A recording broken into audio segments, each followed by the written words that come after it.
Across the world's busiest shipping lane, in overloaded rubber dinghies, dozens or sometimes hundreds of migrants are crossing from France to Britain to seek asylum almost every day.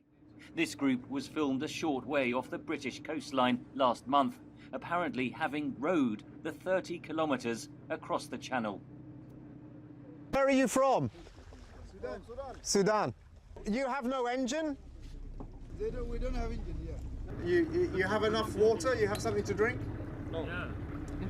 No. We just have a water here. We took it and... The migrants come from many different countries in Africa, the Middle East and South Asia, most fleeing conflict or poverty. A record 430 people made the crossing in a single day last month. The total for 2021 so far stands at some 8,500, higher than the number for all of 2020. Speaking last month, Britain's Home Secretary said the government would take action to stop the migrants arriving.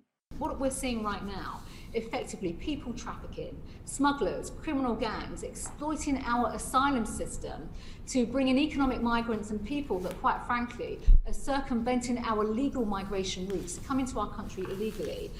The spike in arrivals has embroiled Britain's revered sea rescue charity, the Royal National Lifeboat Institute, which has helped migrants at sea. Critics accuse the charity of providing a taxi service to Britain.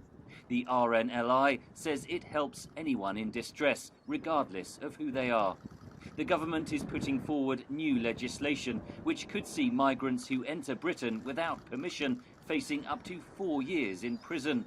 Bridget Chapman works at Kent Refugee Action Network, a charity supporting migrants arriving across the English Channel. It flies in the face of international law. You know, the Geneva Convention states that people have a right to seek asylum, and it can be in a country of their choosing. It feels very deliberately punitive. It feels like saber rattling. It feels like a lot of tough talk to make people feel that the UK is not a welcoming place. The fact is that that's not going to stop people from coming.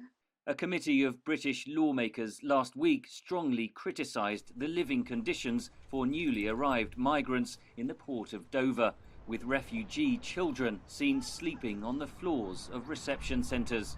The local Kent authority says it can no longer cope with the number of arrivals. At the same time, Britain has given France $75 million to beef up policing of the northern French coastline to try to intercept migrants, on top of $39 million given by Britain last year. Henry Ridgwell for VOA News, London.